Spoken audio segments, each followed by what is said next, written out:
receber o professor Stryland para apresentar um seminário e também para uma visita que ele fez para ver como é que é a física aqui no Brasil, em particular em São Carlos. E todo mundo que é de ótica, eu acredito que conheça o professor Stryland, mesmo de nome, porque ele foi a pessoa que, junto com o Mansur Sheikh Bahai, introduziu a técnica de Z-scan. Quase todo mundo que faz ótica não linear hoje em dia usa essa técnica. Mas como, para vocês saberem um pouquinho do histórico, a gente distribuiu esse resumê, eu não sei se todo mundo recebeu. Algumas pessoas não receberam, então eu só vou apresentar aqui os highlights da carreira acadêmica do professor Stryland. Ele fez o PhD em Física em 76, na Universidade do Arizona, no Centro de Ciências Ópticas, em Tucson. Ele trabalhou com transientes coerentes ópticos, photon echo, this kind of stuff. Aí depois ele se uniu ao departamento da Universidade de North Texas, onde ele ajudou a fundar o Centro de Eletrônica Quântica Aplicada. Em 87, ele se juntou ao recém-criado CREOL, que é o Center for Research and Education Optics and Engineering and Lasers, que é na Universidade de Central Florida. E ele é professor de lá desde então. Aí tem várias outras informações aqui, que são, acredito que é detalhe. Mas uma coisa importante, eu gostaria de chamar a atenção, é que o professor Stryland, ele é o presidente eleito da Sociedade Americana de Ótica. Ele vai se tornar o presidente, de fato, no próximo ano. E no seminário de hoje, ele vai abordar o tema de espectroscopia ótica não linear, absorção e refração, onde ele vai falar da técnica de Z-scan, de técnica usando lasers de femtosegundo, e numa técnica recentemente introduzida, que é essa técnica de Z-scan com luz branca. Ok, então. Thank you. Actually, I've got. Oh, you have your. I've got no microphone. And hear it? Okay. Well, thank you very much. It's great to be here. I have no idea what he said except for coherent transients. So hopefully it wasn't too bad. Is there any way to get, a little darker in the front? Great. I don't know how many of you follow politics, but that woman is recognizable to you? That's Bill Clinton's wife. Yeah, okay. We were in Rochester at the annual meeting last year, and they had Bill Clinton's wife giving a talk. Actually, a very good talk.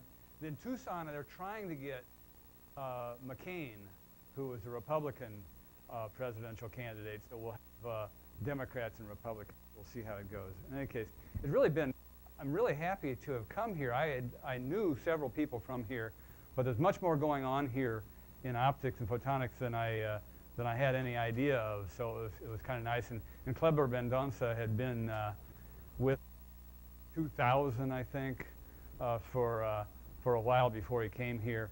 So, and I visited Campinas, and so we've been having some really good collaborations with people in Brazil. Look forward to more of that. Is it just my ears that this is cutting in and out? Or it is cutting in and out? Okay. So how do I do that? It'll be interesting. Okay, in any case, just a little bit about the OSA to start with on this. It sounds like it's cutting out and I'm not moving. I can go like this, huh? But I'm going to use the term, instead of Optical Society of America, I'm going to try to use OSA. And actually everybody at OSA is trying to now say OSA as opposed to the words, because it is really becoming and has become an international organization. It's got over 14,000 members. Almost 40% of the membership is outside of the US. But if you look at the people who use the OSA to publish, over 60% of the publications are outside of the US. And those are the ones that get published, okay?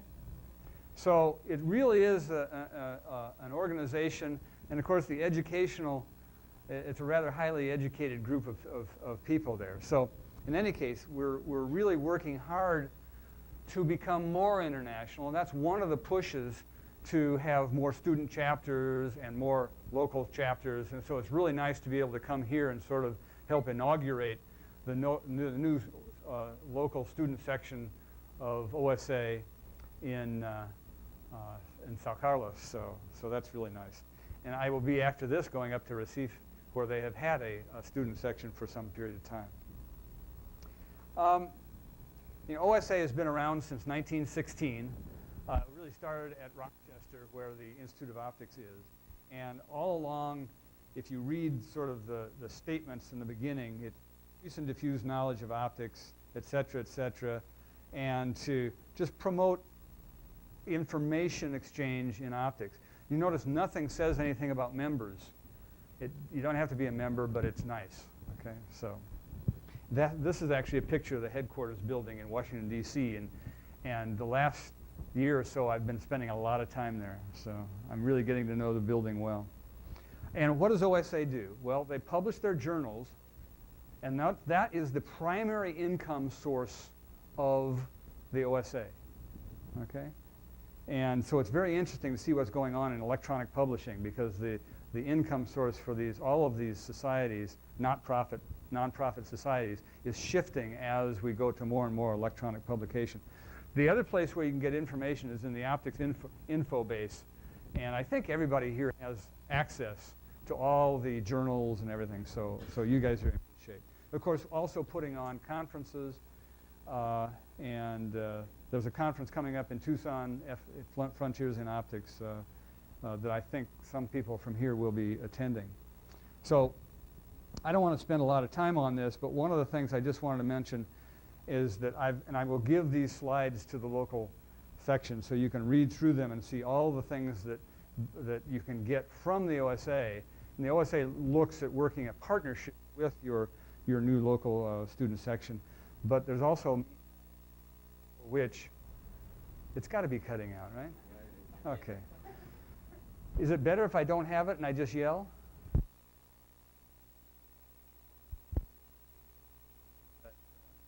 We'll see. Okay.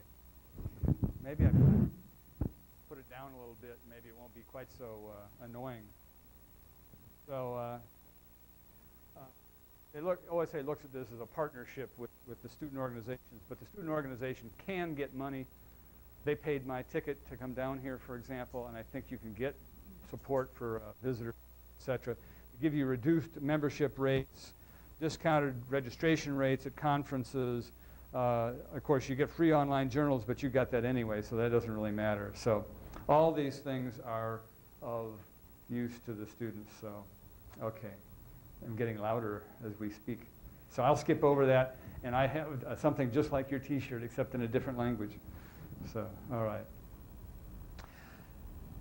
Now I want to talk a little bit about Creole, and I'm going to talk specifically about this nonlinear optical spectroscopy that I was so nicely introduced with. But this is a picture of our building. It's a very nice building. It's 83,000 square feet, so divided by 10, it's 8,000 square meters or something like that. This is an artificial rainbow, nice piece of artwork, so when the sun shines you can see that. These trees are a lot bigger now, and there's lots of construction going on, and we've just gotten money to add an addition onto the building that we're going to be adding over here because we filled this building up. But the other thing is that I can announce is that we have now the first, in the United States, the first college of optics in the country. And shortly after we became the college, my old alma mater where I was at Arizona is now the second college of optics in the country, the College of Optical Sciences. So we were sort of their excuse. I know they had been trying for many years. That put them over the limit with their administration, so they were able to do that.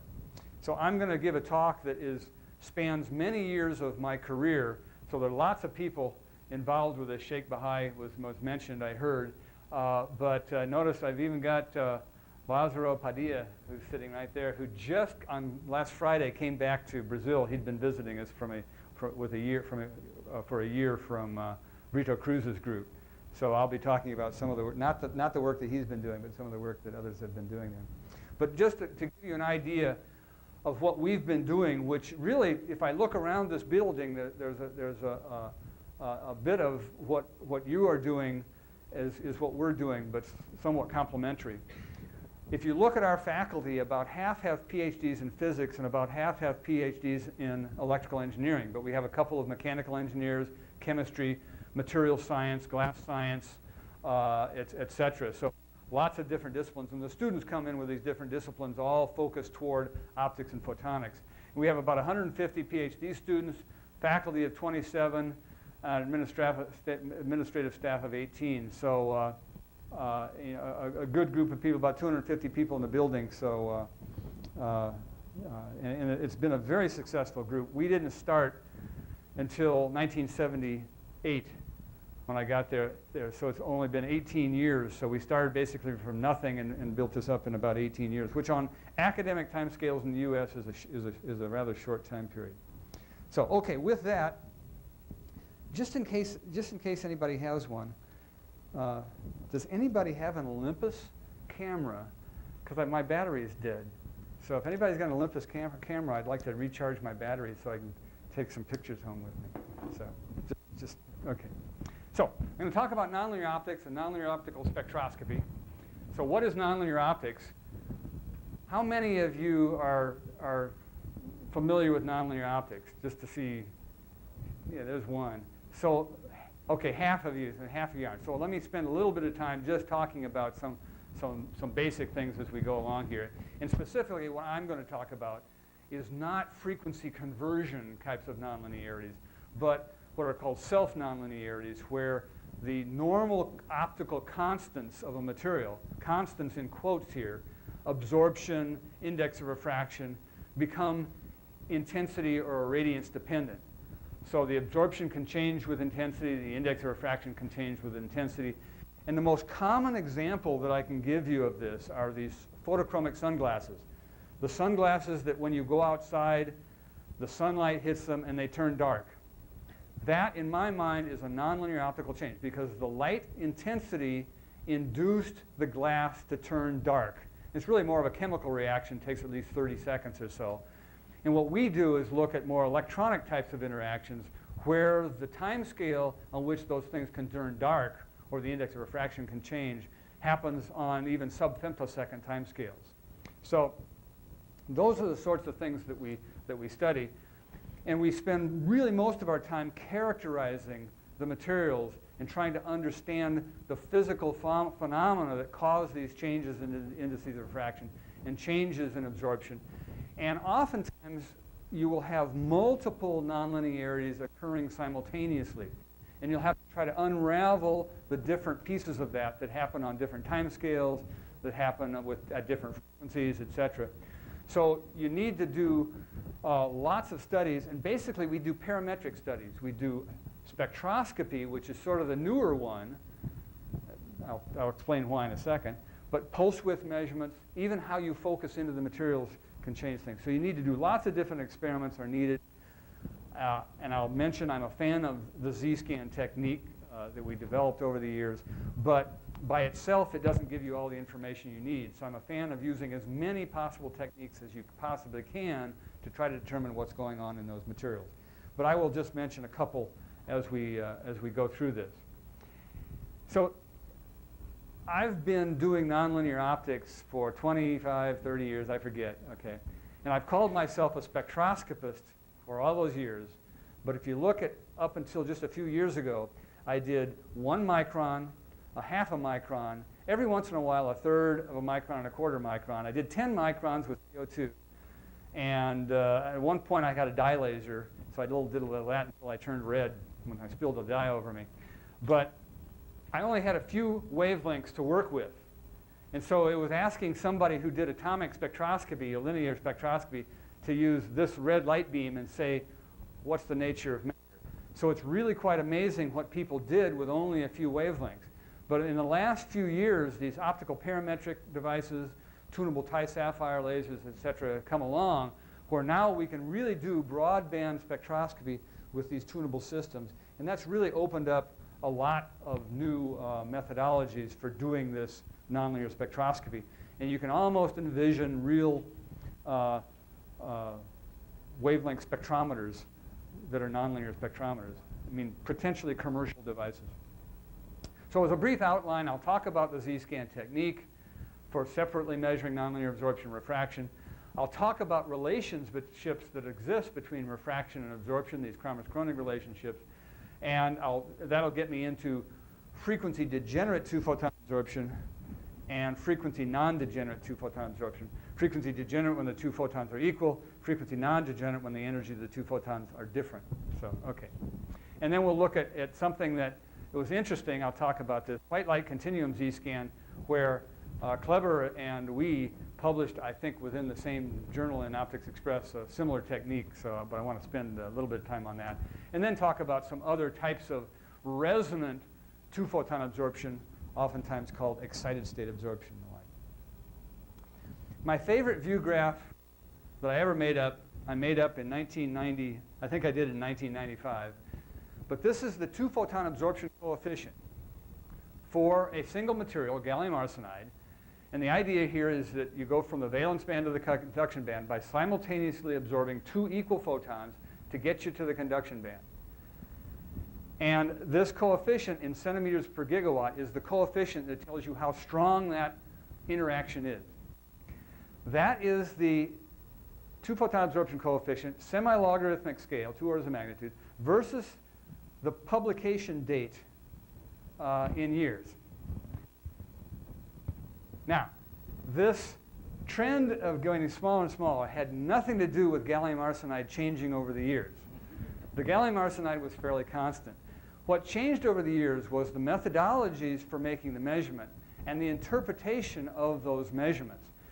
And I'll explain a little bit of how that happened, but it's pretty much stabilized down here at 26 centimeters per gigawatt, depending upon the orientation, but not much, a bit of deviation there. So that's fun to try to figure out what we're, in doing that.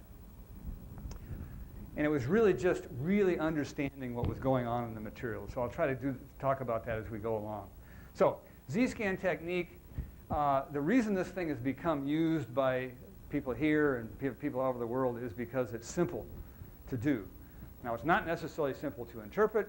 It's not necessarily simple to set it up the first time. You got to have it's nice to have a clean beam, although you don't have to, et cetera. But it's a simple thought process to do this.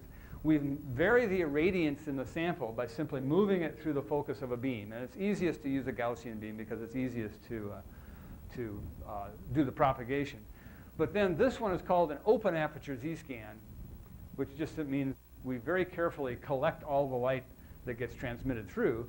And if you have something like two-photon absorption, when the irradiance is higher, the probability for having two photons in this train close together in time simultaneously becomes higher. So you're going to have more photon absorption at that point where it's focused. So you will see the loss in transmission, normalized transmittance, decrease at the focal point and then come back up. And so you can just walk that through as you do this, and you travel that thing along, and you look at that nonlinear transmission. And the depth of this, once you know the energy in the pulses, the temporal pulse width, and the spatial profile, once you know all that, you know the energy per unit time per unit spot size, watts per square centimeter, then you can tell out what that two-photon absorption coefficient. Although, as I'll tell you later, you need other information to assure that you're really looking at two-photon absorption. It could be some other process, like excited state absorption, without other information. Okay. This technique, however, we do it, but it's difficult to do spectroscopy because you have to tune the laser, recharacterize your laser irradiance by measuring spot size, pulse width, then do the experiment again. And so it would take you more than a day to do a full spectrum through the visible of a single material. Lazaro has been doing quite a bit of that on quantum dots. So, okay, I keep cutting out. along with these nonlinear absorption types of phenomena, there are also phenomena where the index of refraction can be irradiance dependent. So if I look at a sample here, which has a nonlinear refractive index, and I'll let the nonlinear index be greater than 0, so the index increases with irradiance, and I have an input Gaussian-shaped beam. At the center of this beam, it sees a higher irradiance, and therefore the index is larger in the center. The optical path length there, which is the physical length times the index of refraction, the optical path length, which determines the phase shift in going through, is larger in the center. So this looks now like a positive focusing lens. And therefore, when the phase front comes in, the phase front focuses, and the light focuses in the material. And the phase shift is simply K delta N times L, where delta N is simply this N2 times I, okay, for the third order nonlinearity. And this kind of process for years caused Livermore, Lawrence Livermore, who tried to do, and still trying to do laser-induced fusion, caused them all sorts of trouble because they had long rods, and the light would come in, create a lens, and it would actually focus inside the rod and blow it up. You get what's called laser-induced damage. And at a few $100s per optical element and a couple 100,000 optical elements, you can use the national debt to keep that thing running. So they worked very hard to get very low nonlinear index glasses by going to fluoride glasses and the like. So there are all sorts of consequences of that. But to use the Z-scan to measure nonlinear refraction, what you do is you basically do the same experiment I showed you before, but you put an aperture in front of this detector, move the sample through. For the moment, I'll assume there's no nonlinear absorption. So as we travel through with this sample, you will see that I'm going to have a nonlinear self-focusing. So as we get toward the center, you're going to get a positive lens that's going to get stronger and stronger as you get toward focus, and then weaker and weaker as you get away. So basically, your linear regime here, nonlinear regime here. And what you'll see is the light getting through that aperture will decrease prior to focus because the focal point gets up there and your light spreads out more. But when you get on the other side of focus, that same self-focusing collimates the light in there, and you get more transmittance through that aperture in the far field. Sort of a trivial type of experiment, but it's a very nice thing because it immediately tells you the sign of the nonlinearity. Self-focusing had this valley and then a peak, but self-defocusing, the peak would be before the valley, so you immediately get the sign of the nonlinearity. So it's very, very simple technique, and this change in transmittance, the size of the peak and the valley, tells you it's linearly proportional to that change in index of refraction. And of course, the open aperture Z-scan doesn't care, since you're collecting all the light, you don't see the effects of nonlinear refraction. You only see the nonlinear losses because you very, very carefully made sure your sample was thin enough so that the nonlinear lensing effect did not change the irradiance within the thickness of the sample. Now, you can do thick sample Z-scans, but it requires a completely different type of analysis to do that. So we usually try to keep thin samples. And of course, if you had a sample that had both nonlinear absorption and nonlinear refraction simultaneously occurring, what you do is you do an open aperture Z-scan, which doesn't care about the nonlinear refraction. You do a closed aperture Z-scan, and what happens is it tries, this one's self-defocusing, it tries to go up, but the nonlinear absorption is dragging the signal down here. So it went from here, it got dragged down, gets dragged down over here as well. So what you do is you simply take that signal, divide it by the nonlinear absorption, and that basically brings it, you're dividing by something less than 1, brings it up, and then you get the curve that shows you basically the nonlinear refraction in the absence of the effects of nonlinear absorption. So it's really kind of a remarkably simple thing, which is why it's the main reason it's useful. Okay, so that's the Z-scan. This is the linearity of the change in transmission between peak and valley with irradiance for a CS2 sample. The other remarkable thing that initially baffled me was the sensitivity of this technique, because this is, the signal noise here is better than lambda over 300. Now, I've seen your optics shop. It's difficult to polish optics to lambda over 300. Since you students have done that, you know that's not easy to do. Remember that this is a change, however, Your optics don't have to be this good. You're looking at the change that in that phase between higher and lower radiance. So you can use crummy optics and experiment and look at that difference, and you can get out the answer. But why is this technique have this interferometric sensitivity? Actually, there's a way to, by doing something called easy scan, you can get lambda over 10,000 with a one single beam technique. And the reason is that diffraction is an interference type of phenomena. You have that sample in the beam, and you have this phase mask that's written on it by the high intensity beam. That phase mask then you allow to propagate to the far field to the detector, a long distance. It's that propagation then that is the diffraction, but it's really an interference between the edges of the beam and the center of the beam. So diffraction, which is the propagation of interference, is an interference phenomenon. Even though it is a single beam technique, you're interfering the different spatial portions of the beam by propagating them to the far fields. So while it's a single beam technique, you can think about it as all the different spatial components of the beam interfering with each other in the far field. So it gives you this remarkable sensitivity, and we've even looked at thin film nonlinearities. The other thing that is useful about the technique is that by looking at the signal, here's the beam getting focused in. This is actual data of that spot size coming out. This is a z-scan for a third order nonlinearity. If the distance between the peak and the valley in z is about 1.7 z naught, you know that it's a third order nonlinearity. If it's narrower, it might be something like 3 photon absorption or 3 photon index changes, etc. So this shape tells you something about the physics that's going on. That helps. Now, however, to really know that something is 2 photon absorption, you really need to look in the temporal domain. So later on, I'll mention temporal experiments that allow you to really pinpoint the physical phenomena. Pretend for the moment I've already done that. I've already done these experiments on lots of different materials, and here is the nonlinear absorption coefficient, 2 photon absorption coefficient, for all these different semiconductors as a function of where you are within the band gap, h bar omega over E gap. So here's the linear absorption edge, so it linearly absorbs past this point. And when the energy gets to half the band gap, 2 photons gets you above. So anytime you're within half the band gap, you see this 2 photon absorption. The equation that tells you, I'll get back to this, the equation that tells you something about 2 photon absorption is that the change in irradiance with depth going inside the sample, Beer's law is just minus alpha I. There's your linear absorption. 2 photon absorption is beta I squared. Anybody want to tell me what 3 photon absorption is? Yeah.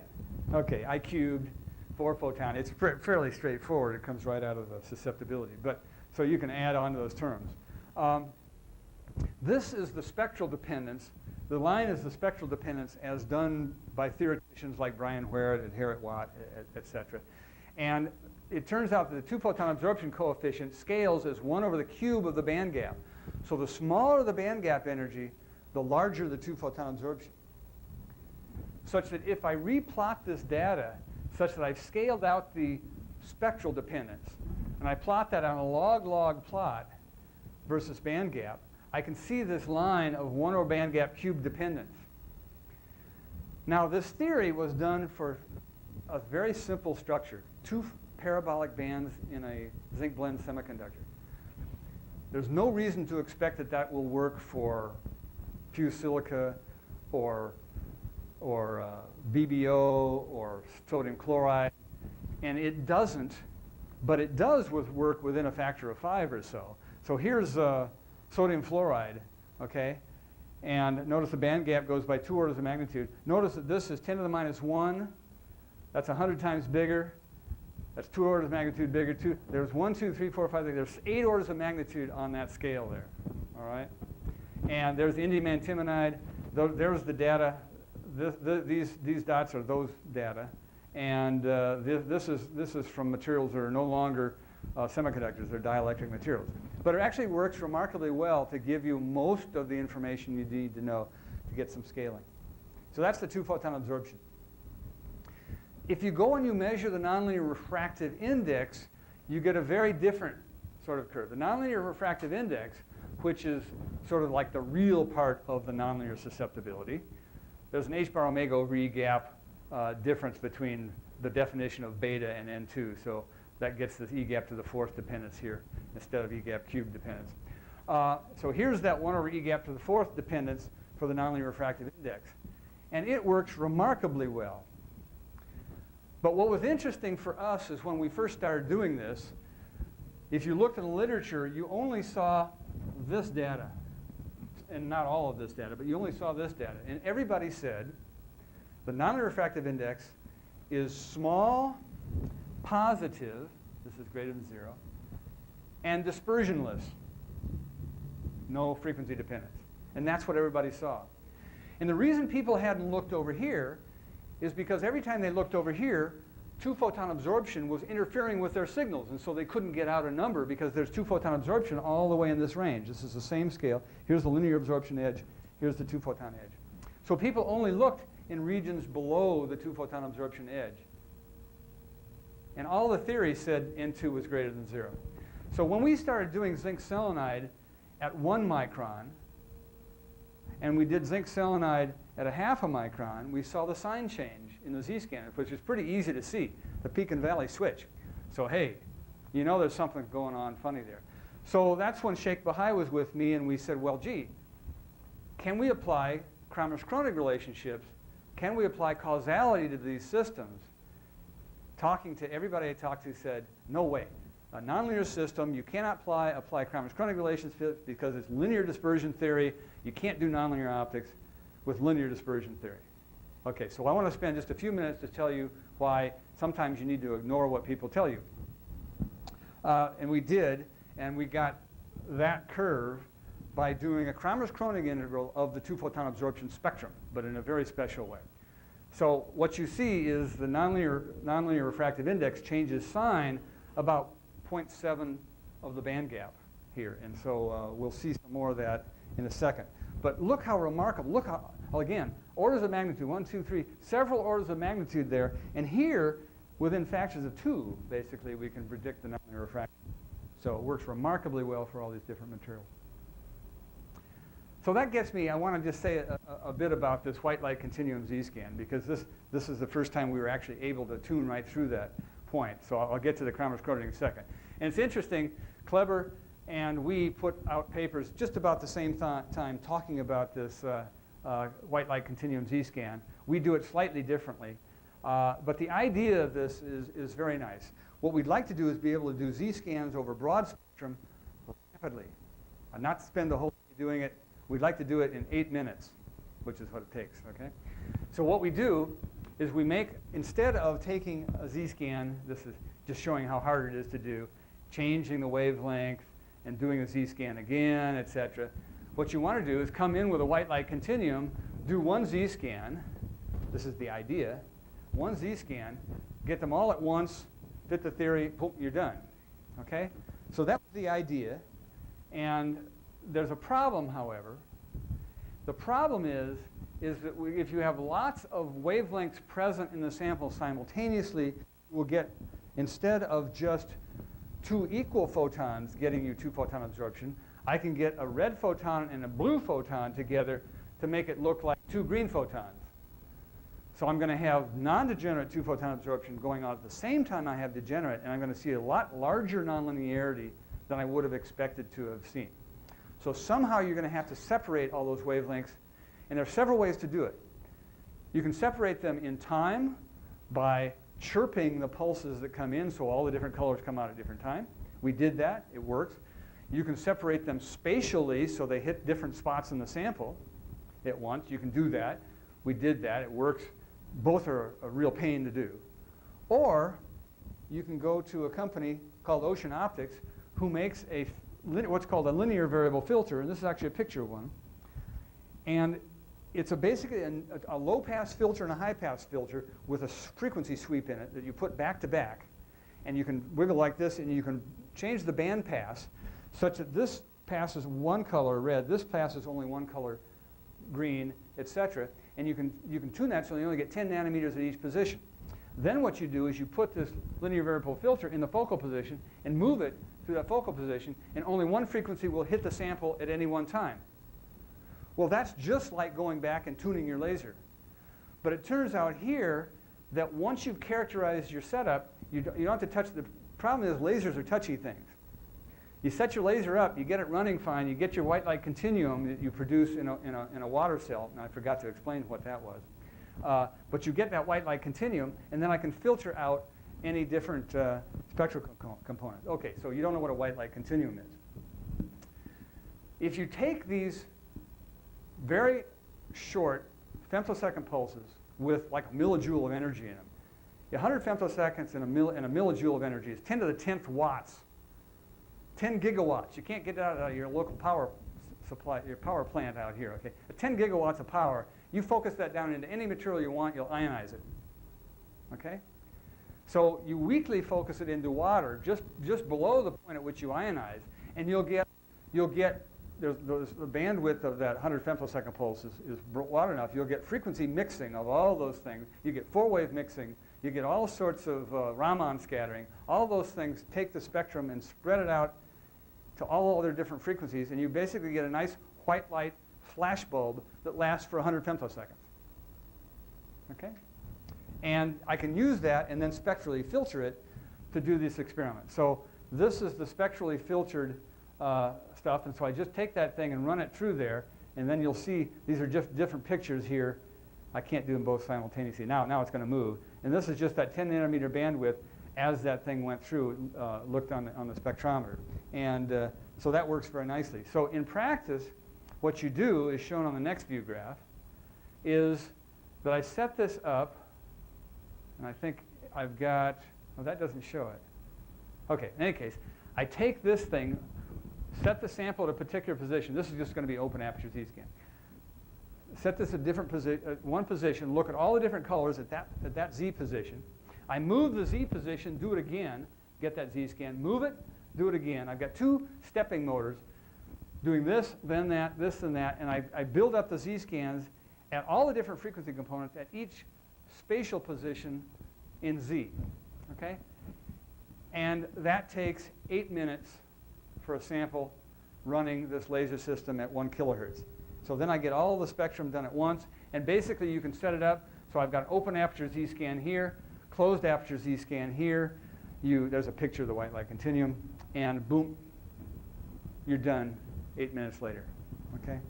So it works very nicely, and this is an example where we took a single material. Notice the other data I showed you was different materials at different points of band gap. This is the first time that we've ever been able to, for a single material, tune through the point at which N2 goes through 0 here. I flipped it. This is wavelength instead of energy. And this is the first time anybody's ever tuned through that 0 point. And you can see the Z-scan sign change from negative nonlinear refractive index down here to positive nonlinear refractive index up here. So, and it works really nicely. So that's something new that we've just sort of started doing, and it's really helping us do things very rapidly. Okay, so now back to this curve. How do we get that curve from Kramers-Kronig relationship? If you remember from linear spectroscopy, linear absorption turns on at the linear absorption edge, okay? And the linear index of refraction has normal dispersion. It has a peak at the one photon absorption edge. Of course, you can't see through it above here, so who cares what happens to the index? But if you could, the index drops down rapidly, going down smaller, okay? So that's interesting. The two photon absorption turns here. I see a peak at the two photon edge, and then it turns down rapidly. Well, we knew the linear refraction was related to the linear absorption through causality and Kramers-Kronig relationship. So it sure seems to me like there ought to be a relation for nonlinear optics, and there is, even though people told me that wasn't the case. So I like this argument. This is an argument due to a guy named Toll in 1956, and it ought to be in all the textbooks. It tells you what causality is and what's the physics of causality. So here is the electric field as a function of time for a pulse. So you got lots of frequency components. You add those frequency components up, and you get this pulse in time. I'm going to send that through a material that has a narrow band absorption. So really narrow band absorption. On this time scale, that narrow band absorption looks like a sine wave. Okay? So when I take this pulse and I put it through that material, I'm going to have to subtract out this frequency component. So I simply take this, I subtract out that frequency component, and I get this. This minus this equals that. Okay, I did it on my computer, so trust me. But you know that this can't be right, because it said before the pulse went in, I got light out. Doesn't make any sense.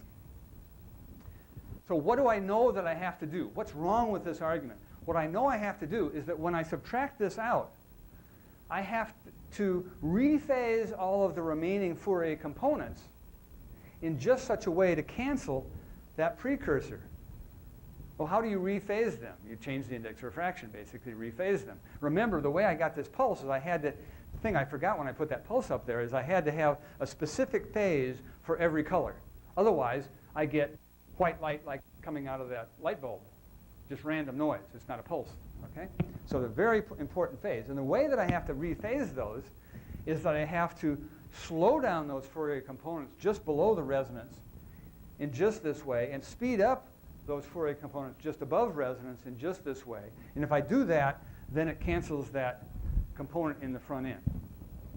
Now the reason I like this argument, besides it being cute for linear, is that I never made any statement in this about why this thing got absorbed. Was it due to linear optics? Was it due to nonlinear optics? It doesn't matter. The physics of this is independent of the physical process of linear or nonlinearity. It's only when I got to the math that I have to be careful. Okay? So the question is, how do you apply the math properly to explain Kramers-Kronig in nonlinear systems? Now, I'm not going to go through this in any detail. I'm just going to mention that how do you do it in linear optics? Basically, the polarization is a convolution of the response function in time of the material times the electric field in time. That's how you get the response of the material, the polarization of the material. The statement of causality in the time domain is that the response function, it doesn't respond until after you hit it. So if I hit it at time t equals 0, the response function of time is equal to the response function in time times a step function. It's 0 before the light came in, and it's equal to itself after the light came in. That is Kramers-Kronig relationships in the time domain. And to get those usual horrible things that you integrate in the complex plane and you have to have poles, you can't have poles in the upper half plane and all that sort of stuff, all of that junk, for me it was junk when I was in graduate school, I didn't know what the hell it meant, was simply taking the Fourier transform of this to go from the time domain to the frequency domain. And of course, when you take the Fourier transform, everything becomes complex. And so then you have real and imaginary parts of the susceptibility. And because the Fourier transform of a step function has a pi I in it, the real and the imaginary parts are related to each other, okay, because of the Fourier transform of that step function. So you end up with chi prime related to chi double prime, or if you change chi prime to the index and the imaginary part to the absorption, you get this Kramers-Kronig relationship, okay? So there's a bunch of math in there, but the physics of it is not unchanged. And the fact is, if you go back to the third order susceptibility, which is has 3 time arguments in it, that's equal to itself times 3 step functions. The problem people had was 3 step functions. Well, that's a mess. What do? Well, you can forget 2 of them. If you just simply throw away that information and now just treat this as a linear system just like this, everything works. Okay? So I won't go through that math, but you actually have to throw information away. If there's 1 step function here, you can either write them all. I mean, obviously this is true, right? Without the step function. So I can write it or not write it. So I simply don't write the other 2 that are here, and everything's still okay. And just treat it in the same linear math function. But the physical interpretation of this is shown on this view graph. Kramers-Kronig relationship. Here's how you apply the linear Kramers-Kronig relationships. What do? I have a spectrometer. What do I do in a spectrometer? I have a material, and I have a probe color, and I change the color of that, and I look at how much gets transmitted, and from that calculate the absorption coefficient at all frequencies capital omega.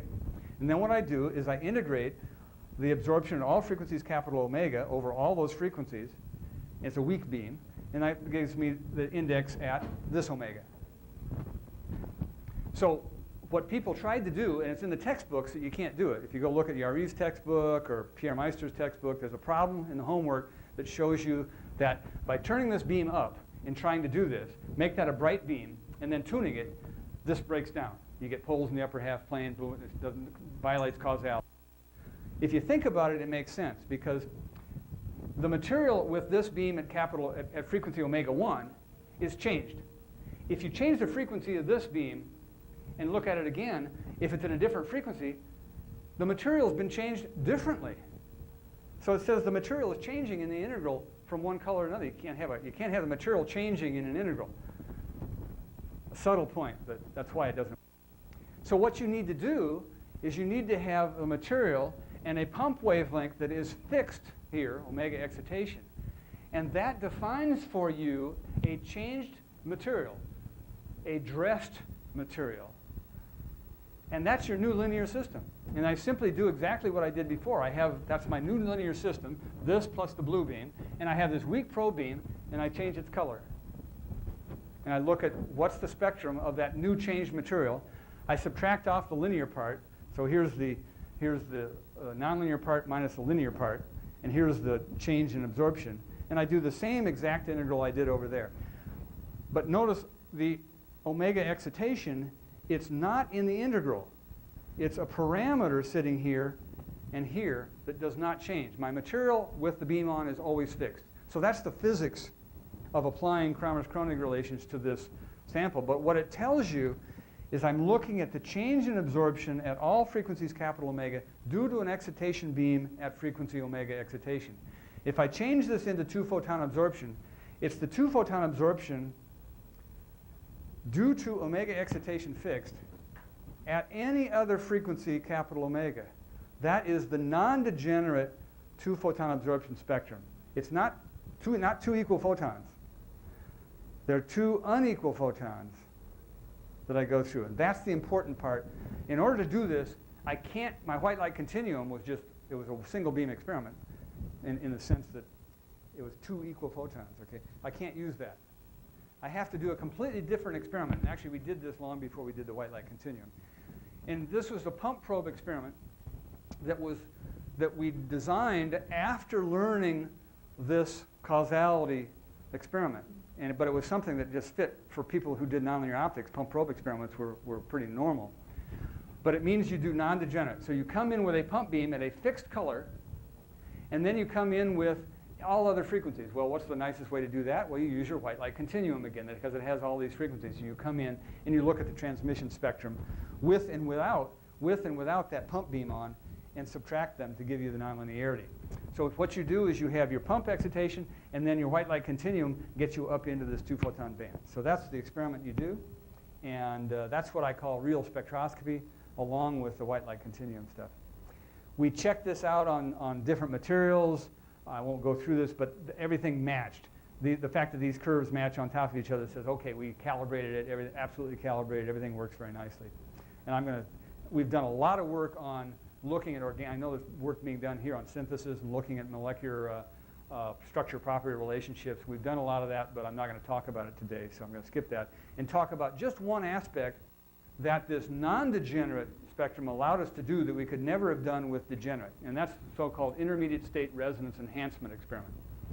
So take a molecule that has, let's take a three-level molecule, where this one is one photon allowed, and this one is two photon allowed. And what's the difference there? Why is one photon allowed versus two photon allowed? One photon dipole selection rules, where delta L equals 1 plus 1, etc. So you need to change the symmetry. Okay? Two photons, you get back to the same symmetry again. So usually, if you have a quantum selection rules are well obeyed, you have one photon spectrum and two photon spectrum, and they're separate. You can mix that up by mixing up the materials, but let me just choose a simple system where the quantum selection rules are fairly well obeyed. So what you would like to do is look at, as you tune close to resonance for this one photon absorption, how will the two photon absorption change, grow, get smaller, etc.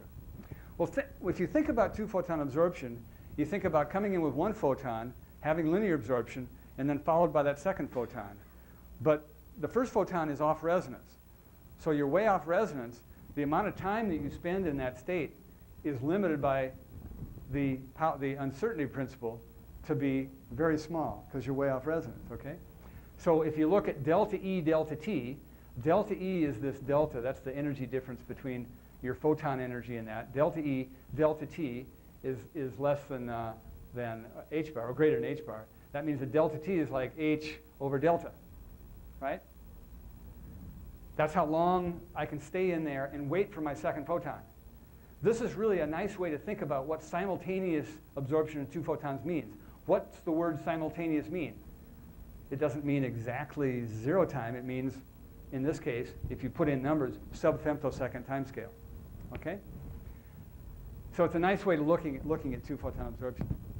So as I decrease that detuning, you would expect, as I decrease this, the amount of time I can wait around grows, and therefore the two photon absorption should go up as I tune that into resonance. And chemists have tried to make materials where this level got closer to resonance.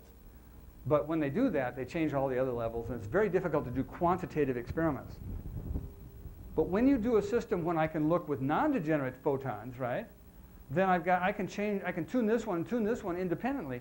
So I can tune arbitrarily close to resonance, and I can look at how much that changes. Okay? Now, just to tell you, this is looking at this in the time domain, but everybody who does spectroscopy knows that this is the time domain argument, and I like it. But the frequency domain argument just means you have a resonant denominator. As you get close to resonance, the two photon absorption goes up. So there's omega, 1 omega minus omega naught squared from this level in there. So, but it's kind of a nice way to look at it. So we're going to look at a very simple system, a symmetric system. So you have these selection rules, and you can approximate it as a 3-level system. We've done more complicated systems. And we're going to do this experiment.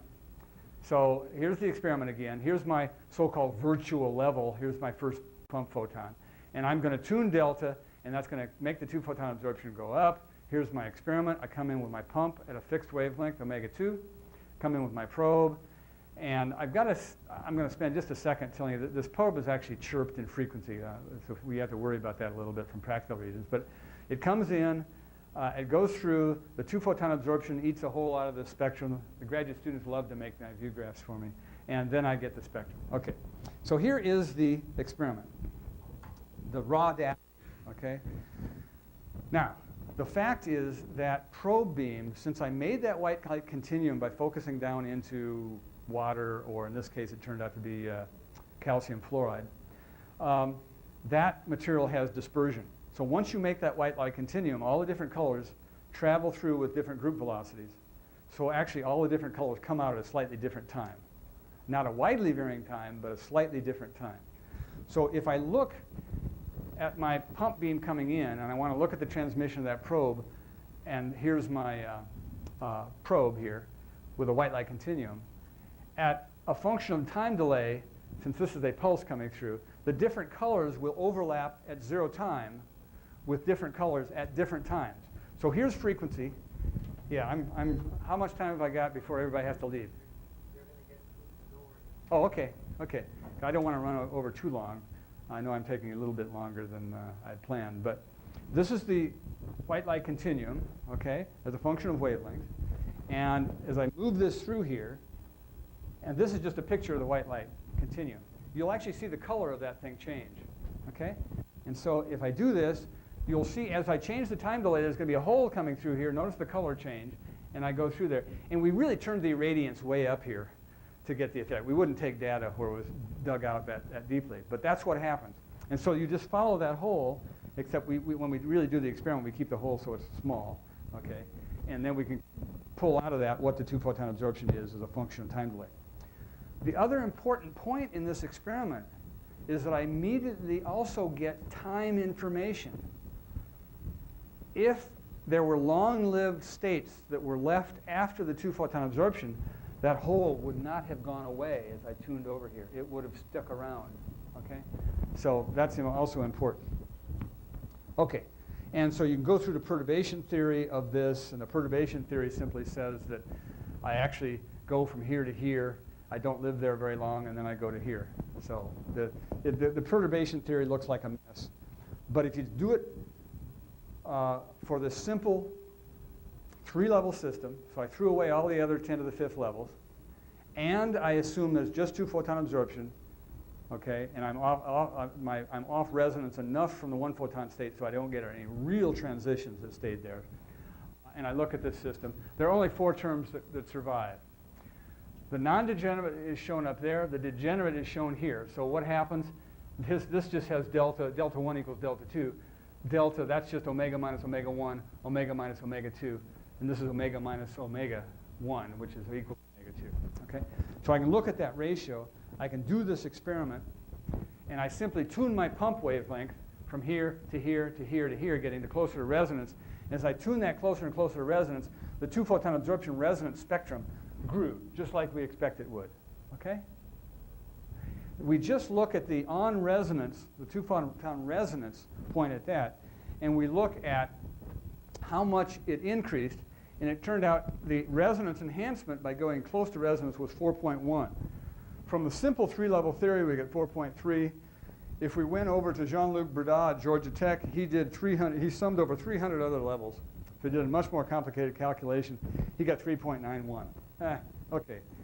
And at least to a reasonable fashion, it works very nicely. And we could not have done that without being allowed to do this non-degenerate 2-photon absorption spectrum. So that was one of the first things we did. And the last thing, I think, that I want to talk about is that what happens when you actually do tune even closer to resonance, so I actually leave population in that 1-photon allowed level. Well, the first thing you do when you go to literature is, and people don't call it 2-photon absorption anymore, they call it excited state absorption, sometimes reverse saturable absorption, etc. And some of the molecules that are very good for this are these phthalocyanines that look like this, or naphthalocyanines, etc. But there's a real intermediate state there. And here are a couple of Z-scans. By the way, this data, just to tell you how long I've been doing it, this is 1992. Okay. These are 2 Z-scans with picosecond pulses given the energy fixed. This is open aperture, closed aperture divided by open aperture. The energy is the same, but the pulse width is different by a factor of 2. That means the irradiance is different by a factor of 2. If this were 2-photon absorption, one of these would only come down to here, and the other one would come down twice as far. If this were only the bound electronic ultrafast nonlinearity, one of these would only go like this, and the other one would go like this. Okay, because the irradiance changed by a factor of 2. But what happened here is that I had, on this time scale of picoseconds, that intermediate state, I really went to that state, and it lived forever compared to 60 picoseconds. So I'm no longer irradiance dependent, I'm fluence dependent. I have to take my equations and integrate them over time because I stayed in that level forever, okay? And I don't know if you can see it, but there are actually 2 sets of data here. There's triangles and squares, okay? It's really perfect, lies right on top of each other. And so if you take the equation for linear absorption, I come in, d I dz is minus alpha I. That gets me to that state. But if I actually stay in that state, I can then have linear absorption from this state to this state, which will go like this excited state absorption cross-section sigma times the density of states in this level times the irradiance. But the density of states in this level is simply, the generation rate is alpha I divided by the 1 photon that took me to get there. So if I take those 2 equations and I integrate over time, you can do that on your own. This is the equation you get. The integral of the irradiance over time is the fluence, joules per square centimeter instead of watts per square centimeter. The FDZ is just minus linear absorption. Nothing changes there. Minus this linear absorption times this linear absorption, the product of 2 cross sections. This is just sigma n, right?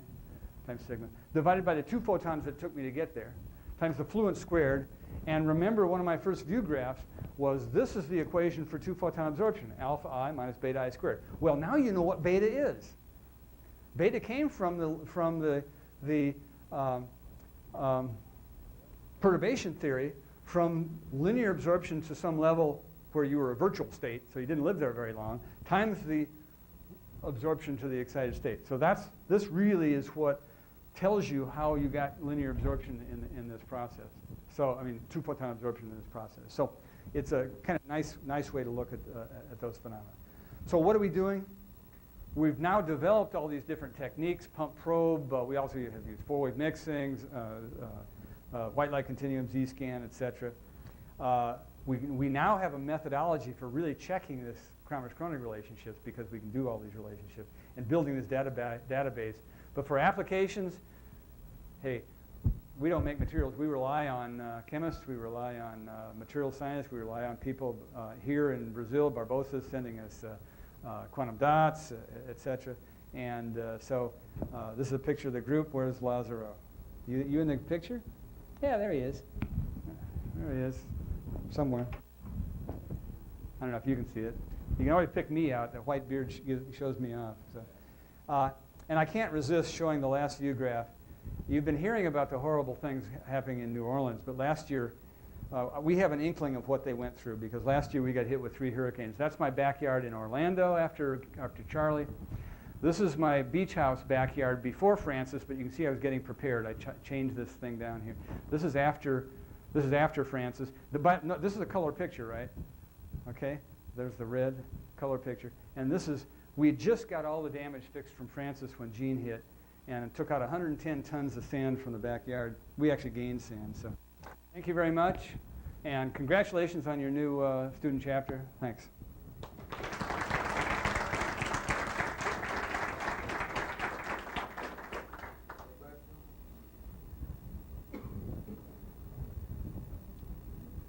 All crystal clear.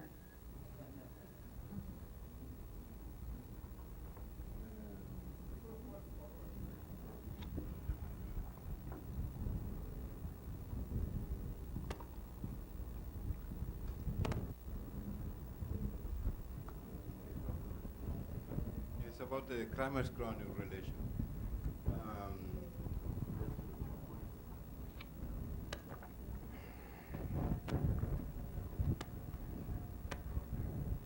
It's about Kramers-Kronig relation. Yeah. I got that.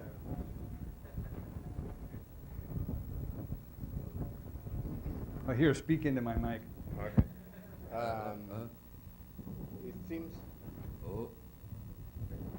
It seems pretty natural for me that when you use a pump, you change the material, and then you're looking at the response, linear response. Yes. At a probe. That's it. That's it. That's all it is. But what happens if you don't use a pump? You just look at the nonlinear response of a single laser. Well, okay, we've been doing that. Well, the white light continuum methodology, the Z-scan is all single beam. That's exactly what we're doing there. It's just you can then not apply causality to those systems to try to figure, to relate index and refraction. That's all. You cannot. You cannot do that. That's right. Absolutely not. Yeah. That's why it was important to do this non-degenerate nonlinearity, which is why we developed that. It took me 10 years to put together that system in about $2 million, but it now works. So. Fala assim, ó, bem de... What exactly do you mean for good samples for further research? Say that one more time. The good samples. What do I mean by good samples? Yes. What do you need that the samples can present, or what kind of characteristics in the samples? So, for doing Z-scans. No, everything that you present in the last part of your talk, you need I need more samples, good samples. Oh, I see. I'm sorry. Yeah, I need materials with higher nonlinear response, is what I mean. The nonlinear response that we get from materials is not high enough to do many of the applications you want in things like all optical switching for photonics networks. It would be nice to have your photonic network where at the end of the fiber you'd put a little material there where you'd have a controlled pulse from one fiber coming in to switch that pulse to go into another one. Which how many joules you got per pulse in the telecommunications? You got some femtojoules. So you'd like to have a femtojoule pulse kick another pulse out into another channel. Femtojoules is okay if I've got a path length of a couple miles, but it's not okay if I've got a path length of a little device that's a millimeter thick.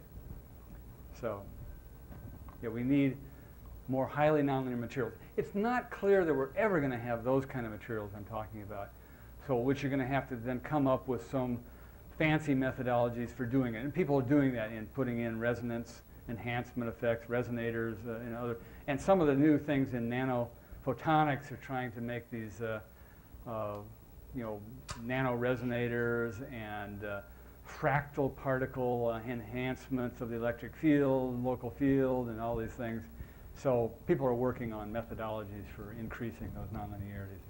But it's a tough problem. Material, and everybody's always eventually materials limited. We've been materials limited for my lifetime. So, yeah. Thanks. Okay. Another question? No question? Move again.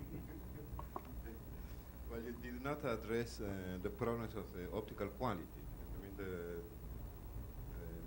scattering, for example. Working? No. Okay. Good samples also means good optical quality. Because if you have a lot of scattering, I mean, your beam is not going to act as a lens, it's just a diffuser, right? Also, inhomogeneities that make a kind of prism effect, a natural prism. When you move a prism, your beam goes up and down, right? But this is Yeah, the nonlinear response is only one of a large number of quality factors that have to be present in the end thing you're going to use for any kind of commercial device. But what about artificial materials that now are doing, several groups around the world are doing these fantastic artificial materials? I don't know if they explore non-linearities out of these things. Well, I thought that's what I was talking about when I was talking about the nano materials. When you're saying artificial materials, Yeah. I thought you were meaning the different nanostructures. nanostructured composites, the photonic band gap materials, the I think that's still an open question about just how much field enhancement can you get, just how much, just what can you do with that. But for some applications, the number of orders of magnitude enhancement we need isn't enough. So, yeah. But for some applications, hopefully that will lead to more applications. So I mean, if you look at nonlinear optics, 20 years ago, maybe 30 years ago, I mean, where was it used? Second harmonic generation was about the only use of nonlinear optics. And now, Kerr-lens mode-locked lasers, all the femtosecond stuff, and all in telecommunications, boy, that's big business, and it's all now driven or at least controlled by nonlinear optics, which is really kind of impressive. It's kind of nice to have seen in my lifetime and your lifetime that nonlinear optics really got used now, when it was sort of an academic exercise when I was a graduate student.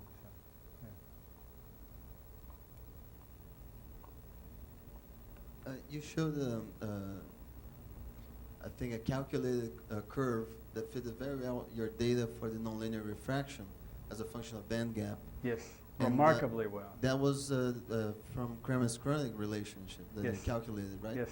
But was that for degenerate two-photon refraction? Yeah, okay. Now, yeah. Because you just mentioned I that it's- cheated, yeah. Okay. Let me tell you what I did to tell you exactly. Yeah, I didn't explain it at the time because I hadn't gone over it, but let me do that, because that's an important point that you bring up. The curve that I showed here, which is right here, this is the degenerate nonlinear refractive index. That Kramers-Kronig integral that I did, however, when I took the two-photon absorption, what we did, we didn't have the non-degenerate data yet, but we said, hey, if this is the degenerate, we knew the theory. So we extended the degenerate theory to the non-degenerate theory, took our old data for the degenerate, extended it to what we would guess it would be for the non-degenerate, did the Kramers-Kronig integral, got the non-degenerate N2, and then set the two frequencies equal, and then plotted it here. So once you've got the full non-degenerate nonlinear refractive index, you can always then, after you've done the integral, set those two frequencies equal. Okay? And that's shown. Where is that shown?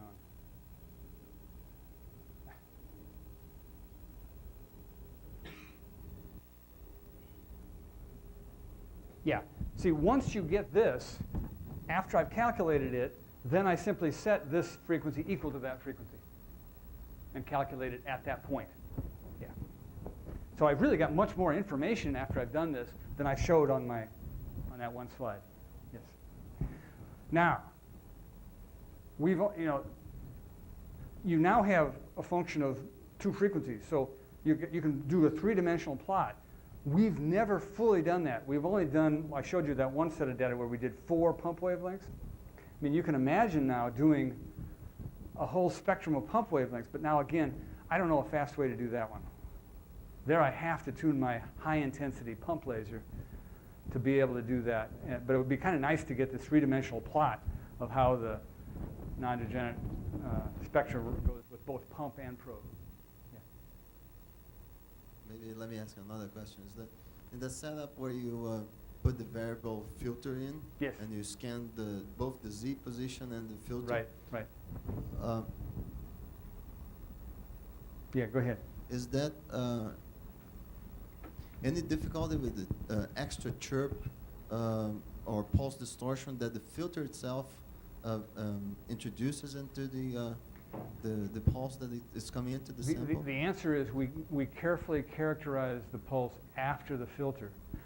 Now, So you have to do that. characterize the whole setup with the filter in. Yeah, yeah. Very carefully, Now, we and do, then change but samples. remember, we only have to do that once. We take the sample out, we characterize it once, and actually we've done that, and it turns out that even a week later, it still stays the same.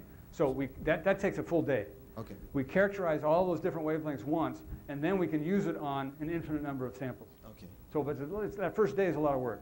Okay. Yeah. Thank you. Right, right. Another question? No question. All right. So let's thank Professor. And thank you for having me. I enjoyed it. Anybody have an Olympus camera? No? Okay. I didn't think so. I figured I'd try.